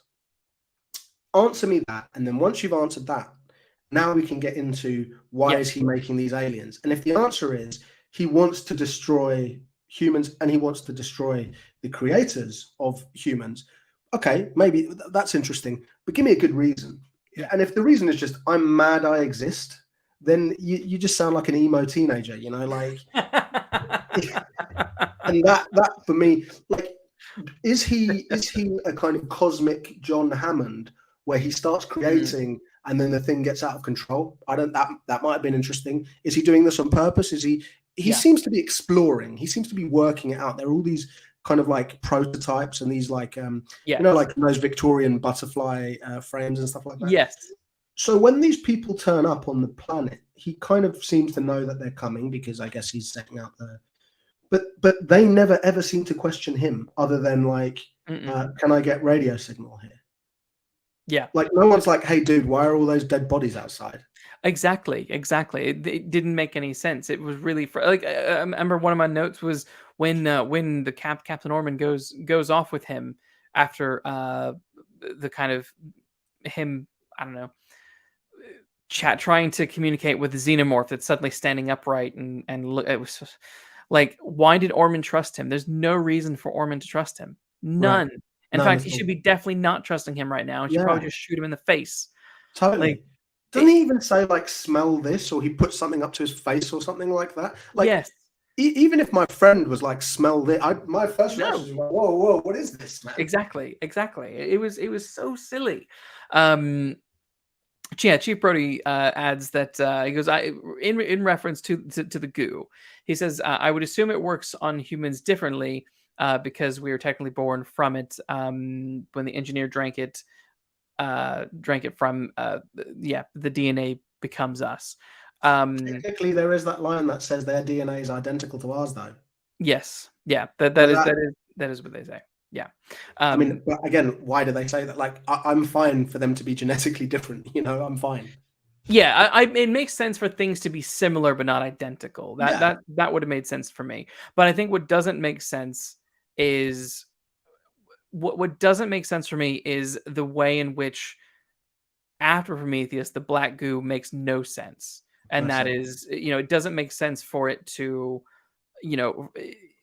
for it to do what it does in Covenant. It doesn't make sense for these sort of bombs to just go off, and then, as you say, people get kind of petrified. Like, what? Why? Yeah. Why does this? Why does it do that suddenly? But then, why is it that there's still this stuff around, and the spores get into your ear and turns you into, like, Right. why? If you There compare isn't that, logic to it. yeah, for sure. And if you compare that with in Alien, you know, the amount of time they actually spend dissecting it, looking at the facehugger, trying to understand it, working out what it can and can't do. I mean, for example, right, let's say they had found all of the kind of petrified bodies in the kind of Naboo area. Let's say they find that before. And I don't know, maybe they take one of those bodies with them or whatever, right? I don't know. And they start working stuff out before they start getting infected. Then those differences of, well, why are they petrified, but that guy, you know, the alien came out of his back. Those questions could have kind of been part of the characters, and rather than just we asking those questions from a distance to the audience, those questions could have been posed in the movie, or they try and understand these things in the movie. I mean, it kind of just sort of seems to happen to them, and they're just like running, and they're just getting killed, and it's just a slasher movie by the end of it. Yes, yeah, a stupid slasher movie. A stupid slasher movie, yeah. My whole feeling watching this second time around was just utter frustration. You know, I didn't like any of the characters. I didn't agree with anything that they were doing. And that to me is like, that's just a perfect sign of a bad movie. Like, it's shocking to me that this is Ridley Scott's sequel. There's a part of me that just feels like he just didn't care. He's like, okay, this is what I want to believe. This is what I choose to believe. Is that he just, in the way that I have a conspiracy theory that the reason Spider-Man 3 sucks is because Sam Raimi was like, F you, Sony, for not letting me do what I want to do. I'm going to make this a camp, cheesy, stupid movie. Right. Because you are screwing me out. You were screwing us over from doing a really interesting thing. And so I'm like, is that the same here? Is he just like, yeah, I made a mistake. Should have put more xenomorphs in. Here's your effing xenomorph. Hope you like it. You know? Right. It's kind of like, you wanted the thing. All right, have the thing. See if you like it better. You know? Yeah. You know, and as of now, I mean, Prometheus has a higher rating score to Alien Covenant. So you got the thing you wanted, and fewer people liked it. I think as well, what's weird is there are things, especially at the end of the movie, like basically the last 20 minutes, it's just like, let's just rush a mini Alien movie into the last 20 minutes, right? So they're all back on the spaceship now, and the aliens walking around.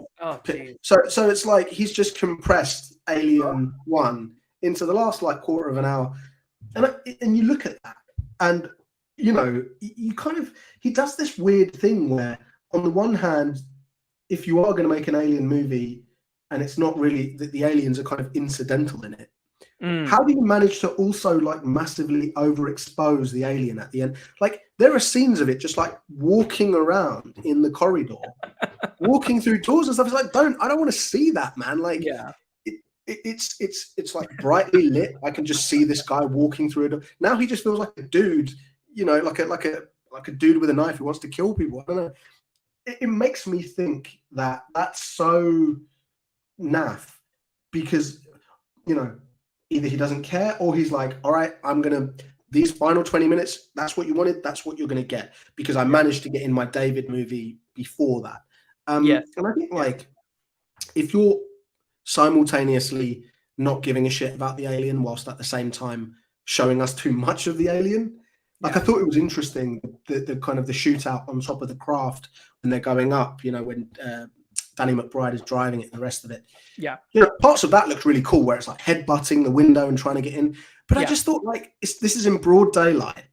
There's no, like, you know, you compare to Alien at the end when the strobes are going and the alarms are going and she's sweating and she's breathing and she's running. the tension in that, you Yeah. rewatch it today, is still, you know, Oh, razor sharp. Yep. You watch the kind of this with the aliens on, and she's kind of shooting it and swinging around, and I don't know, it just kind of felt really like, and it's interesting actually as well, because the first kind of half hour when it starts to kick off, we spoke about Alien 3 being a kind of, you know, kind of bleak, gory movie, like mean-spirited movie. It's like, you know, gross in a lot of parts. I thought there were parts of Covenant which were like more graphic than anything else in pretty much any of them. Like, you know, the scene in the med bay with the things coming out of the back and people are slipping on blood and blowing themselves up, and one guy's face gets ripped off. There were scenes in that where it was almost just like, is he doing this because he thinks that's what I want? Yeah. Or do the people want? Is this what people want? Did you want this? I don't know. I didn't. Definitely not what I wanted. No, but I think you're right. I think it's either Ridley and or studio interpretation of what they think people want, because I really do feel that Alien Covenant is the byproduct of stupid studios listening to stupid people on Twitter. For sure. Because that's, you know, it's so easy. It's so easy to go on Twitter and you can have a couple of thousand, 10,000, 20,000 tweets about something. Okay, well, 20,000 people is a lot of people, but there's more than 20,000 people in the world. You know, 100%. You know, 100%. so this is actually a small fraction of people that are saying these things, making these comments. So it's like, don't, and this is, I've had many conversations with a few of my other writer friends about this, is because one of my friends who I've interviewed on the channel ages ago, Bonnie McBird, she used to work in the industry back in the day. But back in the day when like market research was becoming a big thing, right? You know, doing your test screenings, getting those test screening feedbacks, you know, feedback about what should happen, how it should happen, and therefore the creative vision, the individual who is the creative driving force behind this movie or whatever is slowly lost, because you have you know, you have the Blade Runner problem where you have 14 different producers who all want their stupid story, contradicting what the director wants, mix in with that, you know, what test screenings are telling people, and test screenings, well, they wanted a happy ending. You know, well, maybe it doesn't deserve a happy ending. Right. And maybe they think they do, but they don't though. Yeah. You know? Yeah. Because did Alien have a happy ending? She survives. Is that happy? Yeah. You know, I think, you know, when you talk about these test screenings and stuff, for me, it really chimes, because, you know, what you do, what I do, what, you know, many creative people do across disciplines is you try and earn a crust by doing a thing you love, which is hard, you know, in any walk of life, right? But when you say, like, let's say you pick up a bad review, right? Or you see a bad review online of something that you spent 2 or 3 years of your life doing, and you've made the best you can and the rest of it. And I'm not expecting, you know, some guy who's picked up a book for £8 in W.H. Smith, who's going off to, you know, Exeter to give a shit about the 3 years I've put into this, because he's entitled to, you know, have fun on the train and read a good book, right? Fine. Yeah. But at the same time, that bad review is like, the guy who gives me the bad review, he's right. Everything he says is correct. And also at the same time, everything he says is bullshit and it's incorrect. Yeah. Because it's an opinion, and opinions are basically worthless. Now, don't get me wrong. If you make a bad movie and all the opinions are bad, that's for a reason. But if I then start responding in my work to 10 of those guys who say it's bad, am I still writing me? Or am I writing what I think Bob going to Exeter wants? And I think where movies like Alien Covenant think that Bob matters, I'm here to tell you that it doesn't. He doesn't matter, because if you make it good, if you build it, they will come. If you make it bad, they will hate it. And I think, like you said, if you try and walk the line between let's tell a good story and also give them what they want so that they come to the next one, it's never going to be good, because you're doing two things at once. And I think it's such a shame that doesn't matter whether it's Terminator, it doesn't matter whether it's, you know, Alien or Dune or whatever it might be. Yeah, we have reached a point where the product, which is what it is, will always matter more than the story. So if you get a good movie now, it's kind of, it feels incidental. When was the last time you saw an original movie in the cinema and you're like, no notes? Top Gun Maverick. Top Gun Maverick, right?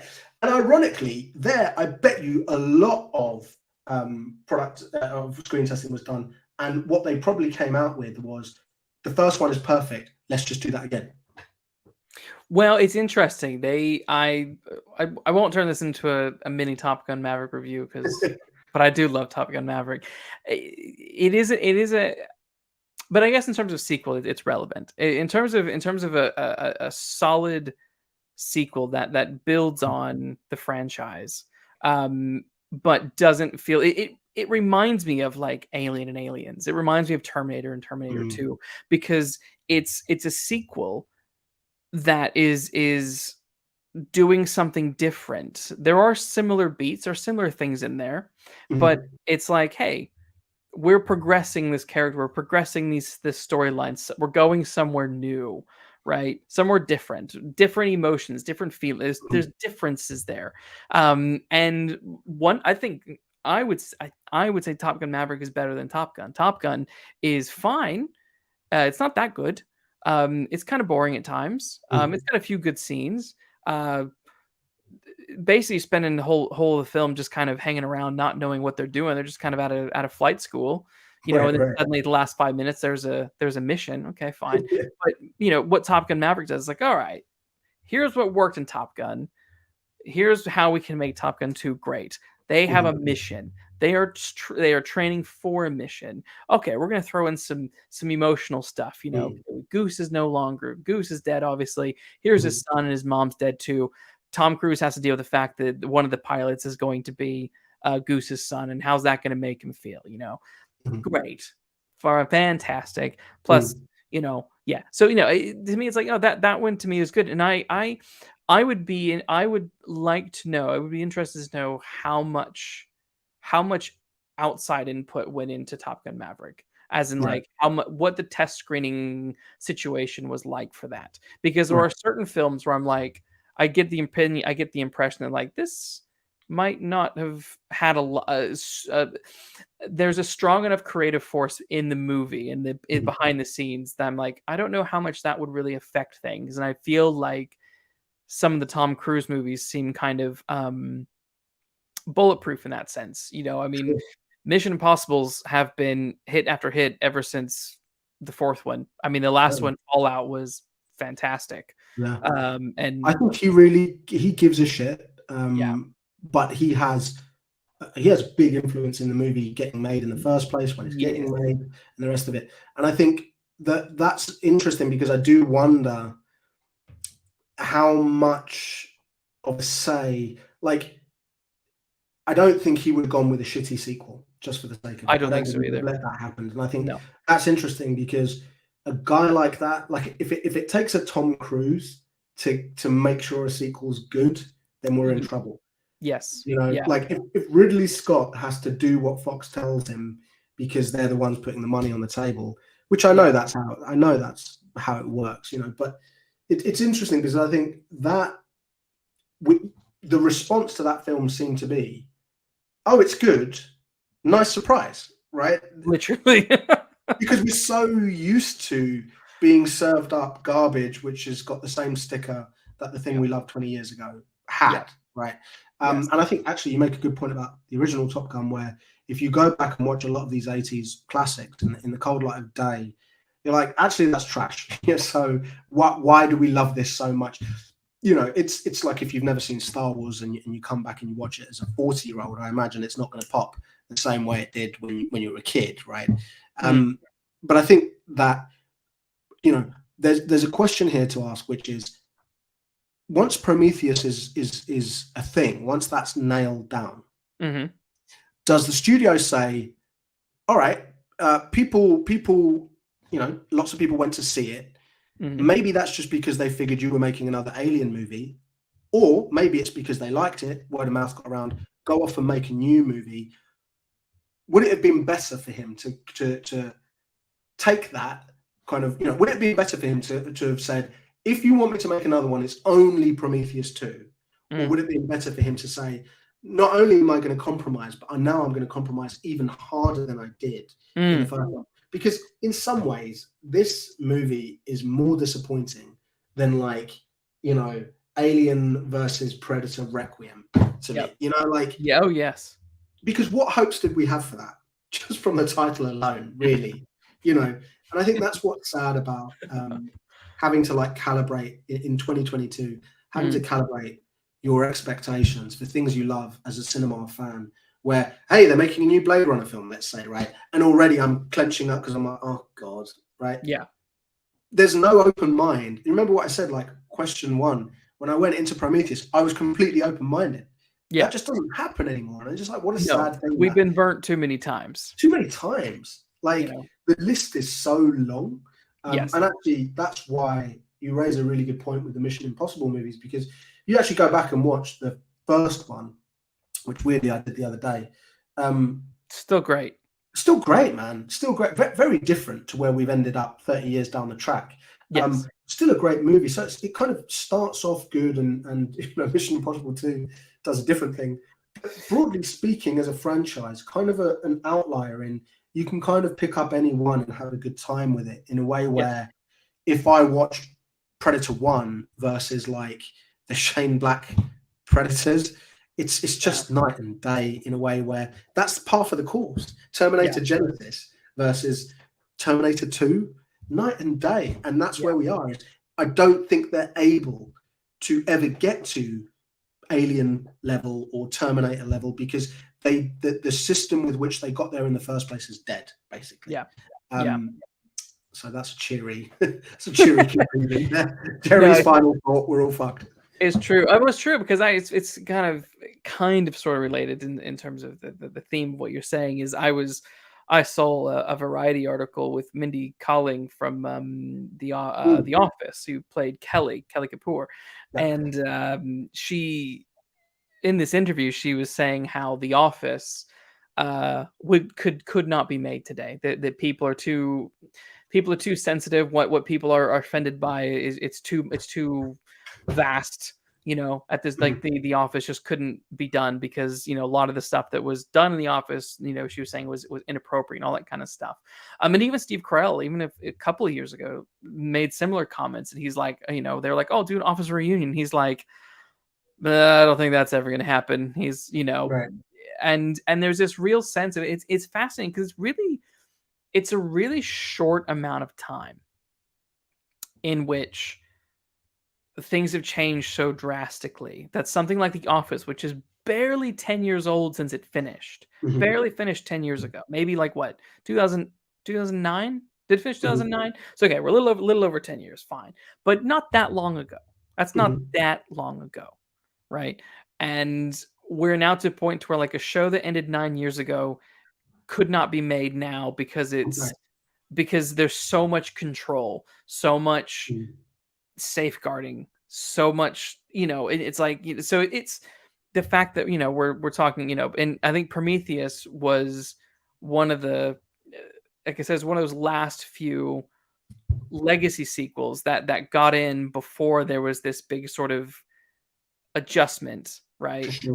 And The Office ended in 2013. Okay, that's fine. That makes more. Yes, 2013. That makes less than 10 years now. So we're 10 years. 10 years next year. Thank you, Frank. Yeah. So it's like, if you think about that, it's like that's mad. That's mad to think. Well, you know, the really sad thing about that is, I mean, look, I tell you now, if they make a reunion of The Office, they'll make huge money on that because. Why? Because people loved The Office and they'll go back and they'll watch this because it's good, right? And I think the sad thing here is that, sure, there are going to be lots of people on Twitter who have opinions, but I mean, you know, it's enough to make you go spare once you kind of go through the looking glass and you start to look at what the arguments are, what the Daily Barney is. Once you actually scratch it, you go, this is a waste of time. Even just reading it, let alone engaging in it. And I think the mistake that Hollywood has made a lot of the time is to think that Twitter is the world and that Twitter is popular opinion. Like you say, 10,000 people, that's a lot of tweets. It's gone viral.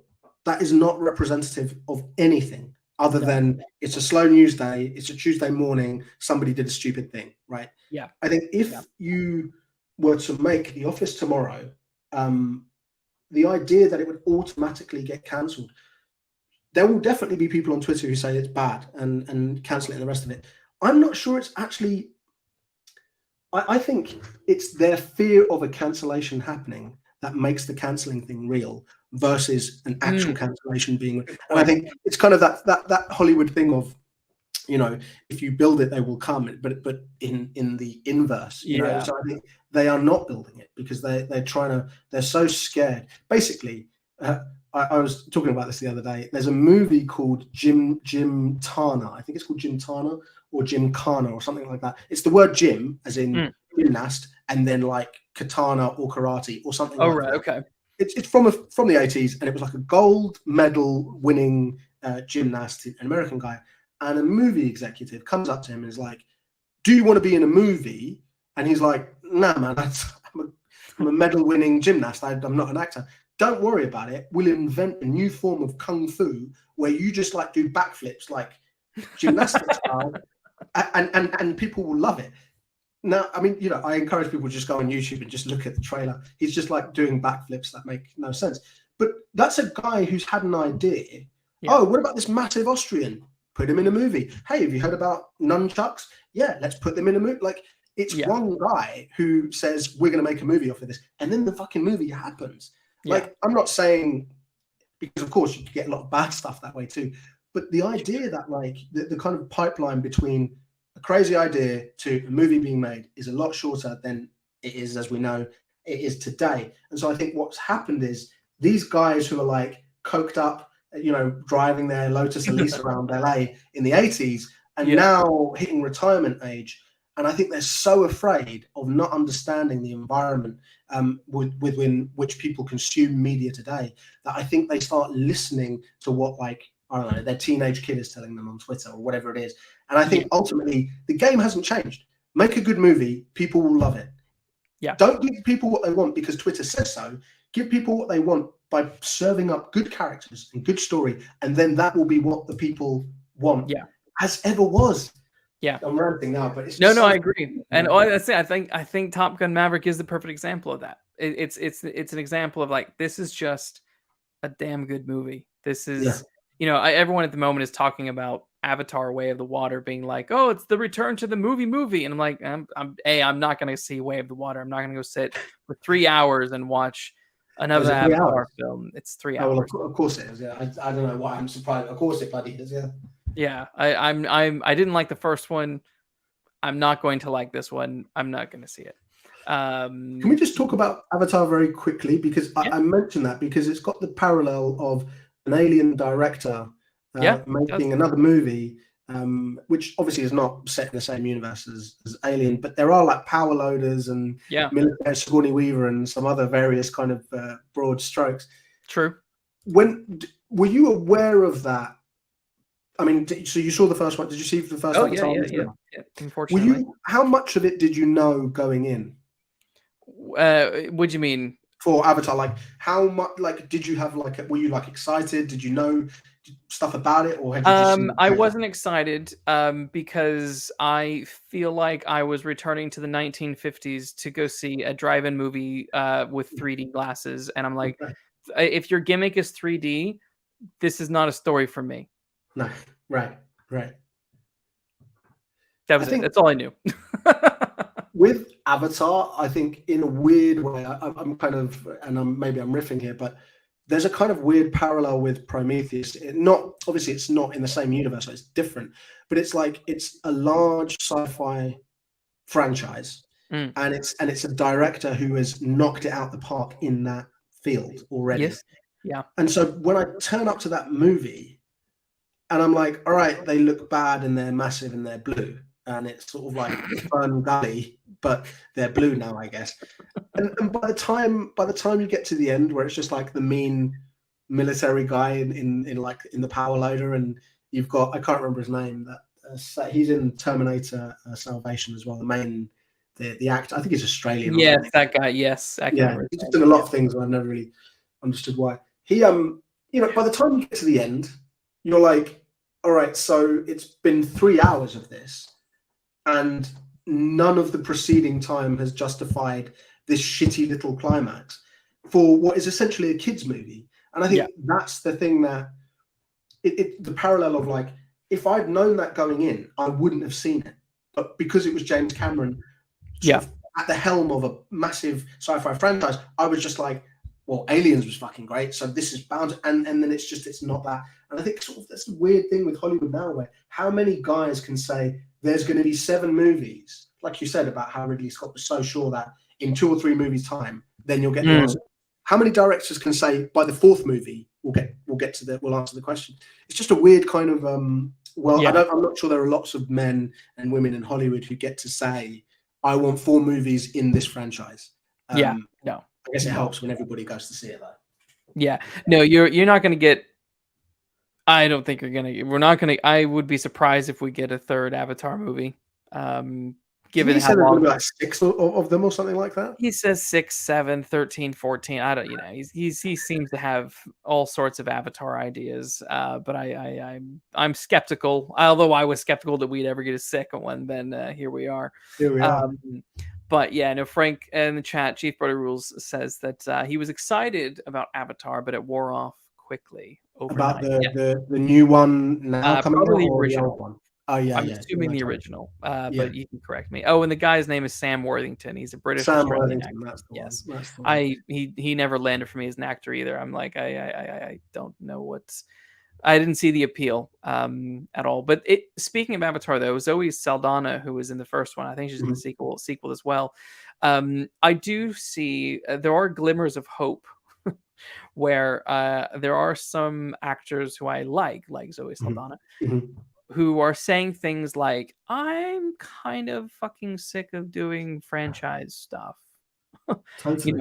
Because she's done Avatar, she's done Pirates of the Caribbean, she's done Star Wars, Marvel, like the last 10 years for her have been just sequel franchise with very few, original things. And there was someone else not long before I saw Zoe's comment where someone else said something very similar, and I was like, oh, that's refreshing. Like maybe there is a bit of I think there will be a bit of a pushback over time. I think that thing that she's talking about, the response, for example, to, let's say, like the Batman, right? That's just come out. Yeah. I think if that film had come out, let's say 15 years before, and that had been the Batman reboot instead of the Nolan films, let's say. I'm not saying people would have loved it or not loved it. I don't know. But I think now where we are, a Top Gun movie comes out, a Batman movie comes out, when they're not trash. And I actually really liked the new Batman film. So this is not me down, sort of talking down at all. But when they're not trash, I think they get such a boost by simply not being trash that they then become elevated in a way where I think kind of Prometheus, for example, had the inverse effect, where it was like, this was not what I expected, and so therefore it's trash when it's not trash, right? Whereas with Batman, it's like, it's amazing, and simply because they've done a slightly new thing, or they've taken a new approach to it, and it hasn't been trash.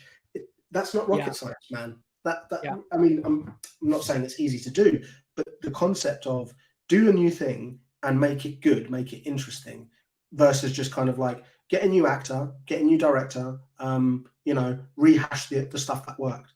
And I think so much of those franchise reboots are, like we mentioned, Sam Worthington. Can we just talk about Terminator Salvation for 1 minute?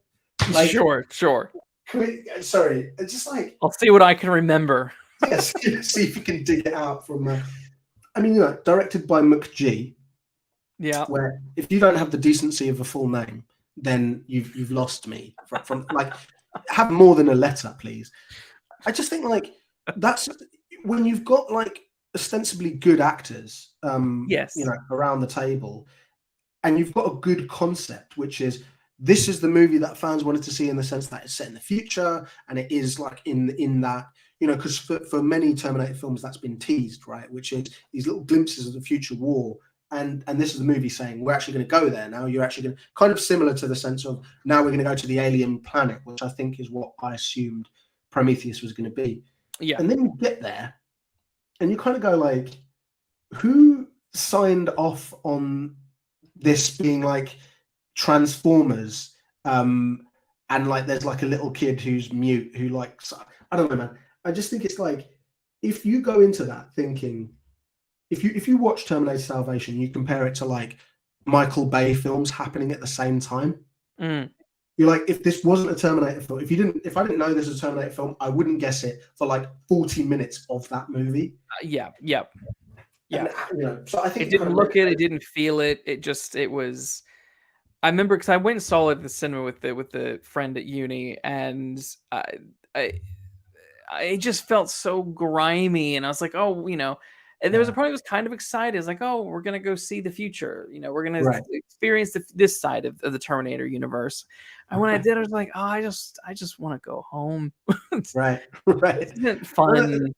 The fact that like Sarah Connor wasn't in the movie, so then they have to get like a voice impersonator to like be on a tape recorder, and that's how Sarah's going to be in the movie. And then like years down the track with whatever the fuck, the Terminator Dark Fate, maybe the problem was Sarah Connor wasn't in that. So if we bring her back, which they're just constantly doing now, hey, is that person still alive? Bring them back in. They liked that 40 years ago. Bring them back in. The problem was not the lack of Sarah Connor. The problem was it was bad.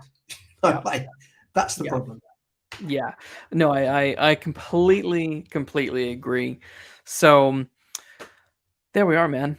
Yeah. There we are.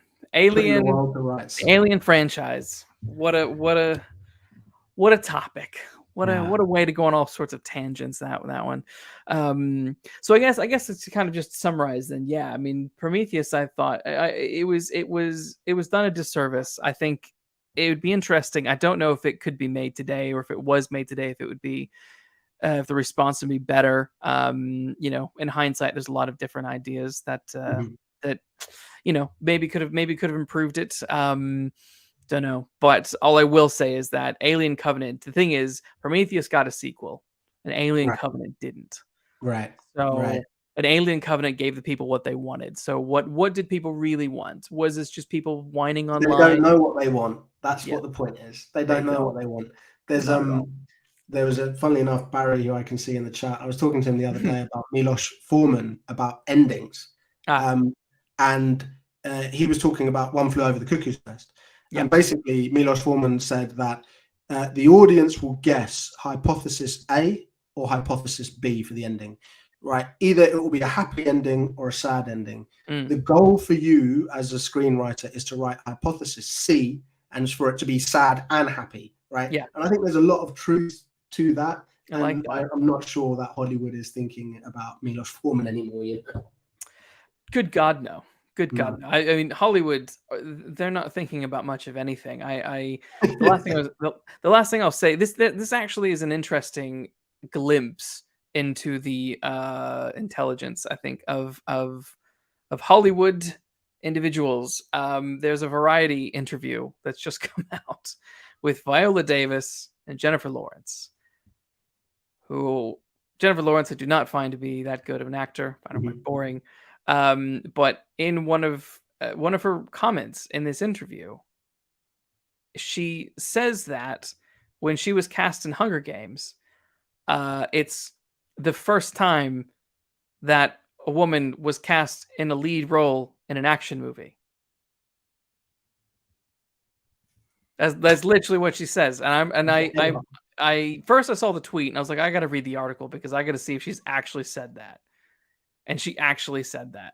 And I'm like, good God, you don't... Did you mean like that year or like... Wow. And so then you realize that like the other problem that you have in Hollywood is that people don't remember life before 2010. Right. And they kind of are actively ignorant. And it's shocking. It's shocking. And now with the advent of Marvel and all this and Star Wars and sequels and blah blah blah, we're kind of just stuck in this loop. Yeah. This echo loop of this is what we know, this is what pop culture, this is all we got. We have four IPs that we can play with, and that's it. And here we go. We're gonna get an Alien TV series. So we'll see. Yeah, well that'll have to be the next chat. It will. Barry mentions in the chat that you're 5 minutes away from being longer than Prometheus. So, but more answers in this chat than in Prometheus, to be fair. True, and more entertaining than Alien Covenant. 100%, 100%. Yeah. I'm going to say this 2 hours is a win. Yeah. But on that note, we will wrap up now. So thanks for tuning in, everybody. I'm actually back on on Sunday. We're going to do another episode. We're going to do another top 6 with crime fiction author Tony Kent. That's going to be quite fun. We're going to be diving into some of his picks, which are films like Gladiator and Superman, and some of his favorite books. So I'll be back Sunday night at 7:30 p.m. So hopefully see some of you there. But Nick, this was a lot of fun. Thanks for coming back on. Always a pleasure, sir. We will definitely do this. We'll definitely do this again, because I enjoy sitting here and chatting about all this kind of stuff with you. Look forward to it in 2023, in the future. In the future.